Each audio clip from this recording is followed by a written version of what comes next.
Okay, so I want to ask a question to anyone that just clicked on this video. And you don't have to be Canadian. I mean, you could be from anywhere in the world. Do you feel betrayed by the United States? And will you ever let it go? Because we know the chaos that's going on right now is caused by the orange guy and his 77 million followers. And unfortunately, it's spilling over the fence and affecting the rest of the world. I mean, if it was contained within the US borders, hey, I'd say, hey, go ahead, implode yourself. But unfortunately, that's not the case. And countries around the world that don't have like deep ties with the United States as Canada does, they're getting affected as well. And the article that I want to discuss today is titled, Canadians Have No Interest in Letting Go. Though the article does primarily talk about Canada, this applies to everybody else around the world as well. Doesn't matter if you're in Europe or Asia, South America, Africa, every continent, maybe even those penguins on that island. This article that I'm going to read out to you does apply to you as well. So if you're not from Canada and you're watching this video, don't think you have to click away because it doesn't apply to you. It does. And stick around because I do have some comments from the GTL international community I want to show as well. So let's get started on the Substack article that's titled, Canadians Have No Interest in Letting Go. The damage is deep, the boycott is real, and the old relationship is not coming back. Now this article is actually created by someone named Shankar Narayan. And I'm going to assume that he's Canadian because he understands what Canadians are going through. If he isn't, then he understands us pretty damn well then. I'll read the article for everyone because I do know that people are just listening right now. I had a lot of fun yesterday watching the Canadian right and the American right contort themselves into increasingly creative geometric shapes to argue against Mark Carney's point that Canada's heavy trade dependence on the United States is a serious weakness. Now, if you're unsure what he's talking about, our Prime Minister, Mark Carney, created a video on social media, and let me show you a bit of it. Many of our former strengths, based on our close ties to America, have become our weaknesses that we must correct. Workers in our industries most affected by U.S. tariffs, in autos, in steel, in lumber, are under threat. Businesses are holding back investments, restrained by the pall of uncertainty that's hanging over all of us. The U.S. has changed, and we must respond. Trade, economics, friendship, and trust. That's all out the window now. And while our Canadian government, well, quite frankly, all the governments around the world, are slowly moving away from the United States, citizens around the world are also moving away as well. So let me get back to the article. The performance was excellent. For a moment, the whole gang sounded like the cardinals of an economic Vatican, handing down sacred doctrines on trade and growth. But there was one area that they do have genuine expertise. Stuffing billionaires' wallets. In their world, that is the highest form of economic success. Just do not ask who gets left holding the bill. It was fascinating to watch MAGA administration keep up its aggressive posture towards Canada, even as the underlying numbers were starting to scream. Now, if you guys think that the US government is laying off on the 51st state bullshit, they're not. I mean, the Olympics were not too long ago. And you have US senators posting up bullshit like this, basically saying that if we were to join the United States, we would be winners too. Well, Miss Marsha Blackburn, or whoever the hell you are, I'm perfectly happy with the silver, because I don't want anything to do with a country like yours. So don't think for 1 second that the US government isn't finished targeting Canada, or quite frankly the rest of the world. The Canadian boycott of the United States now has its own Wikipedia page, and inside there is a section dedicated to the travel boycott alone. It just keeps growing, year after year. In February 2025, leisure travel to the United States dropped 40% compared to the year before. That was when the Orange administration took power. We are now a full year past that point. Issues like this are supposed to have a shelf life. They are supposed to fade, slowly, into the background. But nope. Now, I'll go on record and say this. I actually did think the boycott would fade. I mean, when was it? I started my channel about 1 year ago. And I think it was around the summertime when I started to realize, okay, this thing is not going to fade. People are actually, still actively avoiding. And it wasn't until the summer season ended last year when we started getting all of these reports saying that the summer season boom never happened. Kind of like this report right here, I'll show you. The summer swing never happened for us either. I don't know if it's the hurricane, the economy, a mix of the two, but we've definitely been, everybody around here that I spoke to has been down about 30% this year. And even then, they were hoping for a big summer boost to help cover the lost revenue and repair costs. But this year, since the hurricane, it's been really bad, so it's really hard to tell. Now, 1 month later, they tell me that just didn't happen. Spring break really never happened for us. And then the summer swing never happened for us either. The kids locally just went back to school, I guess this past week, and now it is just dead. Aw, that is just so sad. Anyways, did you notice that they're blaming the downturn in their business on the hurricane? And not a single mention of the orange idiot in the White House. Whether they like it or not, the fact that they're not even acknowledging it and still blindly following the orange idiot is also a big reason why Canadians really don't want anything to do with the United States anymore. Well, at least it is for me. I mean, let me know in the comments if you agree with me. And if you do agree with me, and this is the first time you're watching my video, and you want to hear more from a Canadian and international perspective, without the US media bias, hit that subscribe button below. That way you're notified of my future videos. And if you do hear a cat, it's mine, not yours. So don't go searching around your house for yours. Although she's a little bit late today, I don't know where she is. But the door's wide open in case she wants to, show up for work or something. But back to the article. The number of Canadians driving to the United States dropped 35% in March 2026 compared to 2024. So the American oligarch class did not know this? This genius MAGA commentator who recently went after Canada's healthcare did not know this. The Orange Guy's Commerce Secretary was unaware of the scale of the hit the tourism industry has been taking year after year? In my 35 years of travel industry, I've never seen anything like what the Canadians have pulled off. Amir Aylon, president of the Longwoods International, told Forbes. Estimates suggest that 10% reduction in Canadian travel to the United States would result in $2.1 billion in lost spending and 140,000 jobs lost in the hospitality sector. Now, we know these numbers are actually double. I've done previous reports, and that 10% is actually like 21%, I think. And the resulted loss, I think, is 4 point something billion. So we're well above expectation. Oh, hey, look who decided to show up. So like I said, we're way above the estimates right now, and it's going to be costing them a lot more jobs in the future. But let's not forget the MAGA people who decided to post these type of comments in my channel on the early, in the early days. I just realized how much bullshit I had to go through in the beginning of my channel. But guys like these, they'll never admit that they're wrong. I mean, it's common sense and logic, but that doesn't really apply to MAGA. I mean, I'm sure there's probably MAGA that own businesses in Florida, and instead of blaming the president, they're going to be blaming the hurricane. All right, let me get back to the article. 140,000? This could have been temporary. It should have been. And what happens if the "we're not interested" headline stretches into another year? The losses start to harden. They stop looking temporary. They begin to take on permanence. And once that happens, the damage does not stay nearly contained inside tourism. It starts trickling outwards into other sectors. As Canadians lead the charge in denting the US travel sector, the rest of the world seems to be moving slowly in the same direction. I don't think it's slowly anymore. It even has a name now, the Orange Guy Slump. International inbound travel to the United States fell 4.8% in January compared to the year before.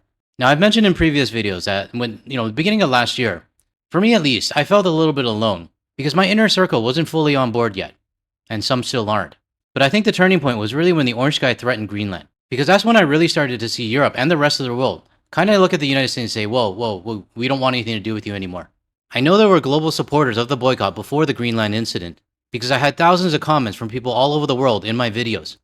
But what I'm talking about is like a global movement. And the latest nail in the coffin is obviously this oil crisis that we're going through right now. But going back to my inner circle comment, more and more of my friends and people that I'm close with are starting to change their tone when it comes to the United States. For example, my friends that came over to Malaysia last month to visit us. My friend was still going to the United States up until I think maybe August or September of last year, and then he hit the brakes.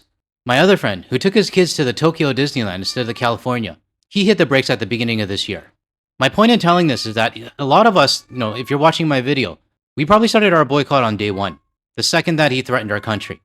But there are some that have been sitting on the fence. But lately, I am hearing more and more people within my inner circle and people that I know that are saying, you know what, I think we're done with the United States. Now, obviously, there's going to be some that are going to go regardless. And, to those people, good luck. Just don't complain if anything happens to you. Back to the article. The U.S. economy also grew more slowly in 2024-2025 than any year since COVID. Unemployment rose 4.4% in January, up 4% in December. The U.S. economy is slowing. Unemployment is rising. And still, the mega world wants to keep talking about Canada. The oligarch crowd wants to lecture Canada about healthcare. They should fix their own house before trying to throw stones at someone else's. But I think the travel decline now hitting the United States will continue all the way to the end of the Orange Guy's administration. And even if a Democratic administration takes the White House in 2028, the sector will likely remain soft for some point after that. And this is what I've been saying in my channel all along. Even if there is a Democratic president that's elected in 2028, it's not going to change my mind. Because what's been uncovered in the last 14, maybe 15 months now, it's not just the Orange Guy in the office. It's everyone else, everyone in his cabinet, all the senators, all the people in Congress, all the tourism officials, all the businesses begging, all the Chamber of Commerce people basically saying that's the exchange rate, and the whole movement to disregard what the actual problem is and basically blame it on Canada or blame it on the exchange rate or the weather. They don't care about us. They're not our friends. All they want is our money. And they'll go through whatever levels to lure us back. Like this son of a bitch right here. If you come from Canada with a Canadian driver's license or a passport, or you use that goofily delightful Canadian accent A, we'll give you a 30% discount. I know one of our good channel friend Prof K is gonna love that video. If you don't know why I hate that guy, it's because he's the CEO or president of Ivar's Clam Chowder, or Ivar's Seafood, or whatever it's called. And I used to go there all the time when I did my cross-border shopping. And since the beginning of my channel, or since he did that interview, I've been using that piece to show how ignorant these businesses are. Back then, I didn't know this guy was the president or CEO of Ivar's, but it wasn't until recently that I found out. And it was like a feeling of complete betrayal. Because I thought about how much money I actually spent at this business. A business I spent money at, and the president's calling me a goofily accident Canadian. Well, screw you, Ivers. And to this guy as well. You'll never be getting any of my money again. I mean, I should have known better. The freaking logo's right in the back. How the hell did I miss that? Anyways, moving back to the article. The orange guy and Musk have done irreparable damage to the US-Canada relationship. That era is finished. It's not coming back. Canadians now believe the United States is a threat to their future. Not just a difficult neighbor. Not just an unreliable partner. A threat. And in some pollings, that threat now ranks above the two major autocratic powers, Russia and China. You know, if you asked me like 2 years ago whether I'd feel more comfortable going to the United States or China, I would have said the United States. But now, I definitely would feel more comfortable going to China. And it looks like I'm not the only one as well, because 48% of Canadians polled feel that the United States is the biggest threat to Canada. China's only at 10, Russia's at 29, and the EU is at 2. All this happened within a year. Now this political chart, I believe I did a report on it before, so this might be about 2 months old. And my guess is that 48% is actually a little bit higher now. Last paragraph of the article. That is not an easy position for a public to arrive at. It takes repeated shocks, repeated violations of trust, repeated proof that old assumptions no longer hold. But once a country gets there, it's equally hard to pull it back out. I can totally relate to this. And what's repeated for me is hearing all these tourism officials, Chamber of Commerce people, businesses, all saying that they love us and they welcome us and they'll welcome us with open arms or whatever bullshit it is. But not only that, there's more. Anytime I hear the exchange rate excuse, or the weather, or that we can't afford to go to the United States, it just pisses me off even more. And I probably heard it a lot more than the regular people because, I watched so many different clips. But we've had 14 months of this, and 14 months of this bullshit, and 14 months of the United States not taking responsibility for who they voted for. Back to the article. It's a sad thing to write, because the people getting hit are workers in the American tourism industry, now dealing with real hardship, all because of a handful of men at the top decided that everyone else is disposable, a tool to be used in their service of their own design. This is what happens when Yacht Buyer Association takes over a country. Now this part I don't agree with, because he's blaming it on the handful of men who are really rich and, serving their own purpose. But I don't see it that way. Who I actually blame are the 77 million people that voted for the orange guy, and also those that didn't vote. Now there was a debate in our Discord server about this, in regards to the 90 million that didn't vote at all. I don't disagree that there is voter suppression going on, but I don't agree that all 90 million that did not vote were all suppressed. Voter apathy is real in the United States, and hell, it's real everywhere in every country. But in the last election, there's this article from The Guardian. It's titled, "What a Circus, Eligible US Voters on Why They Didn't Vote in the 2024 Presidential Election." And I just want to read this one paragraph from the article. "I'm not in a swing state, and because of the Electoral College, my vote doesn't count. I could have voted 500,000 times, and it would not have changed the outcome," said one such voter, a 60-year-old software developer with a Latino heritage from Boston. Now sure, he's just one person, but how many people were also thinking that? Because there were 90 million people that didn't vote.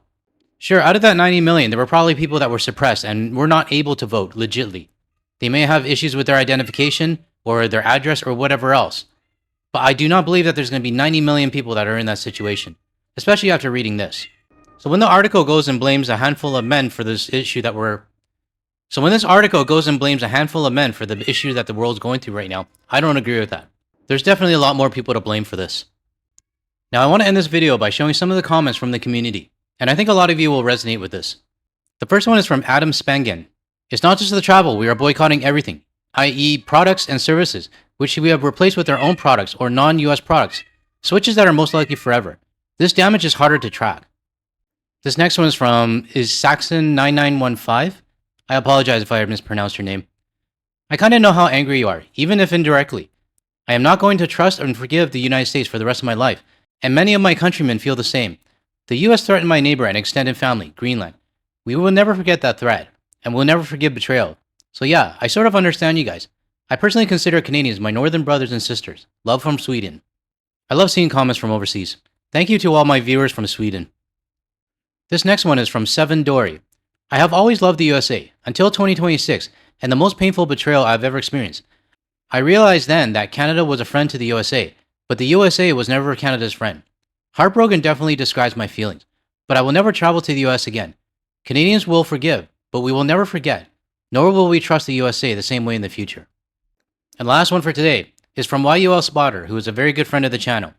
The days of Canadians giving the US a pass on how ignorant they are of Canada, their closest neighbor, their largest trading partner, and longtime ally are over. The relationship and bitterness will hopefully improve over the long period, but it will never be the same again.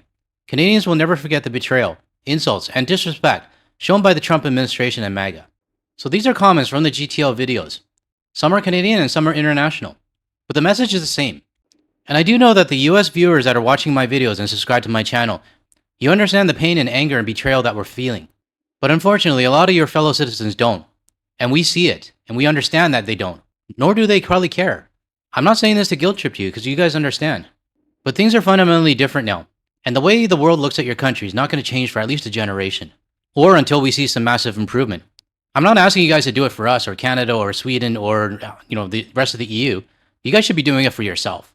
Because the world is going to move on. We already are. Now to close off this video, I would like to thank David C. for posting this photo from Johnson Canyon in the Banff National Park. I know you posted this photo a while ago on